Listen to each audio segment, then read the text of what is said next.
నమస్తే. ఇన్నాళ్ళు నన్ను సపోర్ట్ చేస్తూ, ఎంకరేజ్ చేస్తూ మీ ప్రేమని నాకు అందిస్తున్న ప్రతి ఒక్కరికి కృతజ్ఞతలు.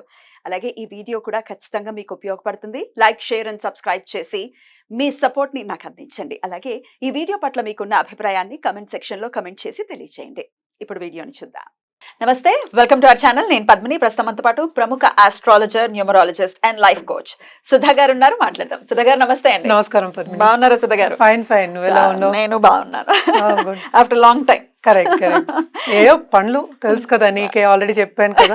నడిచిపోతుంది. అంతే, life has to go on. Good to see you again. Yeah, thank you. Right. మీరు చాలా ఏళ్ల నుంచి ప్రాక్టీస్ లో ఉన్నారు. అవును. ఆస్ట్రాలజీ అనేది అది నాకు తెలుసు. నాకు పర్సనల్ గా కూడా చాలా ఏళ్ల నుంచి కూడా పరిచయం మీరు. సో రాశి వైజ్ మనం ఒకసారి చూసుకుంటే చాలా మంది రాశి ప్రకారమే చూసుకుంటూ ఉంటారు. వాళ్ళ అంటే లగ్నం మేజర్ రోల్ ని ప్లే చేసినప్పటికీ చాలా మందికి తెలియదు. కానీ రాశి ఓకే, నక్షత్రం ప్రకారం కూడా రాశి ఉంటుంది కాబట్టి అంతే. ఆబ్వియస్ గా మరి రాశి వైజ్ చూసుకుంటే ఏ రాశి వాళ్ళు ఏమేమి పరిహారాలు చేసుకోవాలి for the better well being అనుకోవచ్చు, లేకపోతే ఒక పీస్ఫుల్ లైఫ్ ని లీడ్ చేయడానికి Correct. అనుకోవచ్చు. అలాగే జమ్ స్టోన్స్ నాకైతే చాలా చాలా పర్సనల్ గా నేను చాలా నమ్ముతాను. మన దగ్గర జెమాలజిస్ట్ కూడా ఉన్నారు, సర్టిఫైడ్ జెమాలజిస్ట్ ఉన్నారు. బ్యూటిఫుల్. అయితే మరి ఆ జమ్స్ కి గురించి కూడా మీరు వివరంగా ఒకసారి చెప్పండి తప్పక. సుధా గారు. Yeah. మరి రాశి వైజ్ మాట్లాడుకుందాం. తప్పక రాశి వయసు వెళ్దాం, ఎందుకంటే వాళ్ళకి కూడా అర్థం అవుతుంది, Sure. ప్రేక్షకులకు అర్థం అవ్వాలి కదా. తప్పకుండా. సో దాన్ని బట్టి కాకుండా మనం డిఫరెంట్ గా చూస్తాము, బట్ మాట్లాడుకోవడం ఎందుకంటే 12 రాసులే కనుక Correct. దాని గురించి మాట్లాడుకోవాలి. రాశుల వారీగా ఏ రాశి వాళ్ళు ఎలా ఉంటారు, ఏ జమ్ స్టోన్స్ వేసుకోవాలి, అలాగే ఎట్లాంటి రెమెడీస్ ని ఫాలో చేయాలి అనేది చాలా బ్యూటిఫుల్ గా ఎక్స్ప్లెయిన్ చేస్తున్నారు. ధనస్సు రాశి నేను విన్నది ఏంటంటే చాలా ఓపికతో ఉండేటటువంటి రాశి ఏదైనా ఉందంటే ధనస్సు రాశి. మహానక్షత్రాలు ఉన్నాయి అందులో. ఉన్నాయి. సహజ చాలా. నవమ స్థానంలో ఉండేటటువంటి రాశి ధనుసు రాశి. ధనుసు రాశి చెప్పండి ధనుసు రాశి గురించి ఒక్కసారి మీ ద్వారా, అలాగే ఎట్లాంటి రెమెడీస్ చేసుకోవచ్చు ఇవి కూడా. Very simple. ఏంటంటే very extremely knowledgeable people and sensitive people అని చెప్పాలి వీళ్ళు. అట్ ద సేమ్ టైం ఫ్రెండ్లీగా కూడా ఉంటారు. సౌమ్యం అని చెప్పారు ఇందాక ఒక రాశి, అలా సౌమ్యవంతులు చాలా అని చెప్పాలి. అండ్ నాలెడ్జ్ థర్స్ట్ అనేది వీళ్ళకి ఎక్కువ ఉంటుంది. నేర్చుకోవాలి ఉంటుంది ఎక్కువ. అట్ ద సేమ్ టైం వీళ్ళకి ఏదైనా పట్టుబడితే, నేను పట్టిన కుందేలకి 3 కాళ్ళు అంటే అది నిజమే, ఇంకేం చేయలేవు, వాళ్ళ కిందలుగా నుంచి ఏం చేయలేవు వీళ్ళతోటి. సో అలా ఉంటుంది జనరల్ గా. అంటే వీళ్ళకి నాలెడ్జ్ థర్స్ట్ అనేది ఎక్కువ. నేను ఆల్రెడీ జాతకాలు చూసిన, అండ్ ఆల్సో ఫ్యామిలీలో కూడా ఉంటూ ఉంటారు కదా, సో వీళ్ళకి చాలా ఉంటుంది. అండ్ ఆల్సో ఉన్నత స్థానానికి వెళ్ళే ఎక్కువ అంటే ఎఫర్ట్ పెడతారు వీళ్ళు. అంత బుద్ధి బలము ఉంటుంది అండ్ ఫిజికల్ స్ట్రెంగ్త్ ఉంటుంది, రెండు ఉంటాయి వీళ్ళకి. మెయింటైన్ చేసుకుంటూ వస్తారు చక్కగాను. నేను చెప్పినట్టు నాలెడ్జ్ కావాలి అంటే అదేంటంటే అది కూడా ఒక థర్స్ట్ అని అందుకనే అన్నాను అనమాట.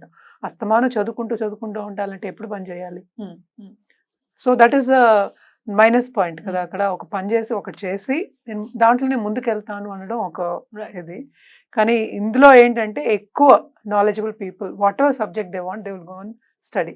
ఏదైనా అవ్వచ్చు, వేరియస్ స్టడీ. అన్ని స్పిరిచువాలిటీ కూడా చాలా ఎక్కువ ఉంటుంది. మనకి తెలుసు జూపిటర్ రూల్ చేస్తారా, లేకపోతే లగ్నానికి కానీ రాశికి కానీ అధిపతి జూపిటర్. ఇంకేం కావాలి? జూపిటర్ ఎక్కడ ఉంటే అక్కడ ఎక్స్పాన్షన్ అంటే ఏంటి? చెయ్యాలి అనుకుంటే చేయడం, అంతే కదా, ముందుకు సాగడం, అవన్నీ ఉంటుంది. సో చాలా మంచి రాశి యాక్చువల్గాను. 9వ రాశి అనేది సహజంగా వీళ్ళకి డబ్బు ఆకర్షించే ఒక రాశి కిందే చెప్పుకుంటాం. నాలెడ్జ్ ఒకటి కాకుండాను సంపద. ఇదివరకు సంపదకి ఇప్పుడు సంపదకి చాలా తేడా ఉంది. ఇదివరకు సంపద అంటే ఏంటి? రిలేషన్షిప్ ఫస్ట్, అంటే పాడి పంటలు, అంటే గోవులతో కూడా ఉండేది మనకి, అనిమల్స్ రిలేషన్షిప్ ఉండేది.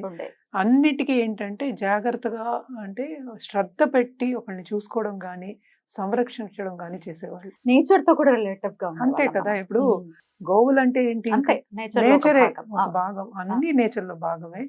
అలాగే ఏంటంటే బంధుమిత్రులతో కూడా వీళ్ళు బాగా, ఈవెన్ మకర రాశి కూడా అలాగే ఉంటుంది. బంధుమిత్రులు అంటే ప్రీతి ఉంటుంది, వాళ్ళు క్లోజ్ గా ఉంటారు. క్లోజ్ అంటే ఏంటంటే వాళ్ళ ఫ్యామిలీలోనే క్లోజ్ గా ఉంటారు. 2 ఫ్యామిలీస్ ని కలపగలే ఒక శక్తి ఉంటుంది వీళ్ళకి. అది ఆడవాళ్ళకి ఉంటుంది, మగవాళ్ళకి ఉంటుంది. ఎప్పుడు మనుషులు కావాలి అనుకుంటూ ఉండే వాళ్ళే వీళ్ళు కూడాను. చాలా మంచి రాశి. అండ్ ఆల్సో జూపిటర్ రూల్ అవుతోంది కనుక వీళ్ళకి అన్ని బ్లెస్సింగ్స్ ఉన్నాయి. అంటే గురు బ్లెస్సింగ్స్ ఉంటే ఇంకేం కావాలి? మనం తల్లిని కూడా గురువు అనే తీసుకుంటాం. మన మొదటి గురువు తల్లి, తండ్రి గురువే, తర్వాత గురువు, తర్వాతే దేవుళ్ళు. అన్ని బ్లెస్సింగ్స్ ఉంటాయి వీళ్ళకి, ఇంకేం కావాలి? అన్నీ ఉంటాయి. కానీ ఇక్కడ ఏంటంటే మనం చేయగలగాలి. Hmm. అది కూడా వీళ్ళకి ఓపిక ఉంటుంది. Hmm. అంటే సెన్సిటివ్ పీపుల్ చెప్పాగా, Hmm. వాళ్ళు చెప్పింది చెయ్యాలి, ముందుకు సాగాలి అనుకునే ఒక ఇది. బోల్డ్ అంత ఓపికనైతే అబ్జర్వ్ చేయొచ్చు వీళ్ళు. చాలా బోల్డ్ అంతా. సెన్సిటివ్ అంతే. అంటే యువతల వాళ్ళు మనం అనకూడదు అన్నప్పుడు తప్పక చేస్తారు. అందుకే ఓ అంటే అంతే tricky కదా, గా ఉందే. అదే లంకీ ఉంటుంది కదా మరి దానికి. సో అదొకటి కాకుండా ఏంటంటే వీళ్ళకి చదువు అంటే ప్రీతి అన్నాను కదా, వాళ్ళు సడన్ గా వేరే సబ్జెక్ట్ మీదకి మళ్ళీపోతుంది అనమాట. Okay. అటు స్పిరిచువాలిటీ ఉంటుంది, అటు మనకి వరల్డ్లీ థింగ్స్ కూడా ఉంటూ ఉంటాయి. Right. అంటే సేకరించడం అనేది వీళ్ళకి ఎక్కువ. Hmm. ఏదైనా కాపాడుకోవాలి, సేకరించాలి, ఉంచుకోవాలి అని, Right. సంరక్షించుకోవాలి. అందుకే చెప్తాను అది ఉంచుకోవాలి అని, సేవింగ్ మెంటాలిటీ Right. అనేది ఉంటుంది. కానీ మాకు ఈ క్వాలిటీస్ లేవండి అని ఒకవేళ ఎవరైనా కాంట్రడిక్ట్ చేస్తూ ఒకవేళ అనుకుంటే గనక ఎందువలన ఈ క్వాలిటీస్ ఒకవేళ మిస్ అవ్వచ్చు? మిస్ అవ్వడం అనేది ఉండదు. Hmm. బట్ మనం మాట్లాడుకునేది రాశి వారిగా. Hmm.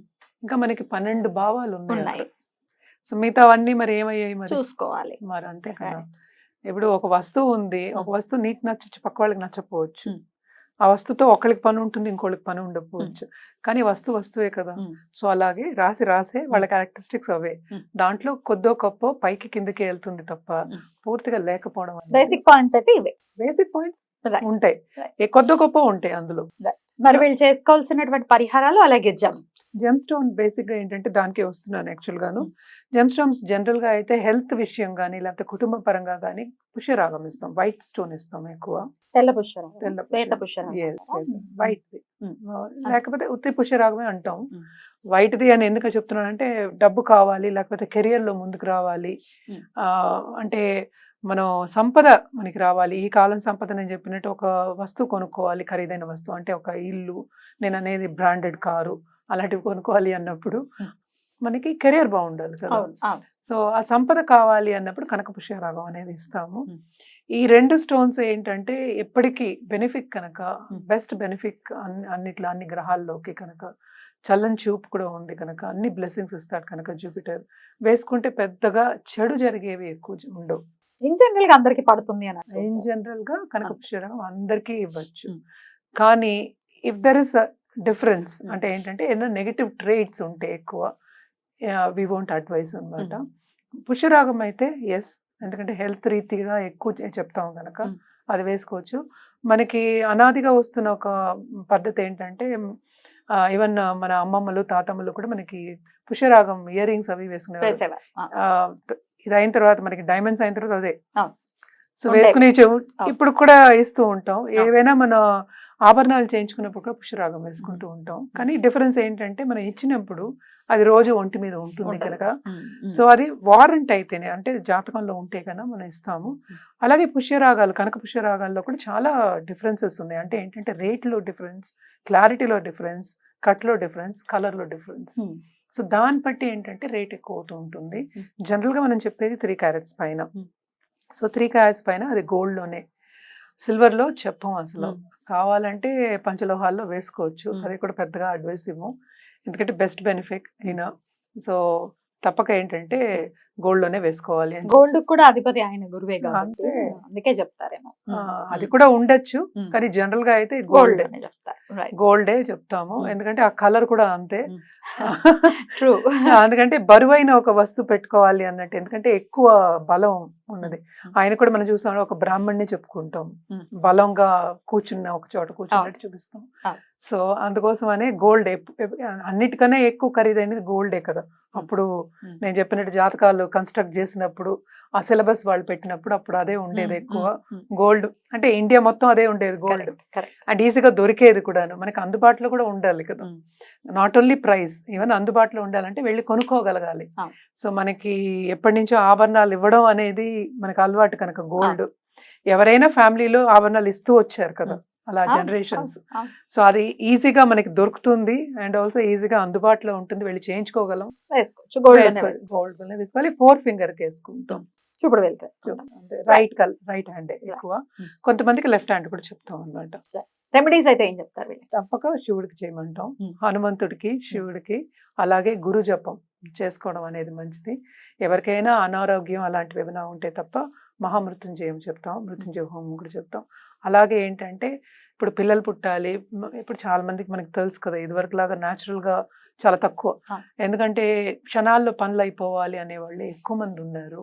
సో దానికి స్వయంవర పార్వతి ఎక్కువ చెప్తూ ఉంటాం, శివుడు పార్వతి చెప్తాం ఎక్కువ అన్నమాట.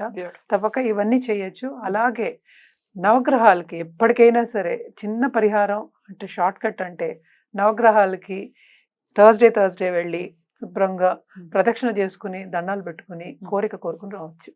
అదొకటి. ఇంకోటి గురువుకి, ఎవరైనా గురువే, కృష్ణుడు జగద్గురు, ఏ రూపమైనా సరే, సాయిబాబా కానీ, దక్షిణామూర్తి కానీ, దత్తాత్రేయ స్వామి, ఎవరిని మీరు నమ్ముతున్నారో వాళ్ళకి చేసుకుని రావచ్చు తప్పకుండా. చాలా బ్యూటిఫుల్ గా ఎక్స్ప్లెయిన్ చేశారు. Thank you so very much. ఇక నెక్స్ట్ ఎపిసోడ్ లో మకర రాశి గురించి మాట్లాడుకుందాం. నమస్తే అండి.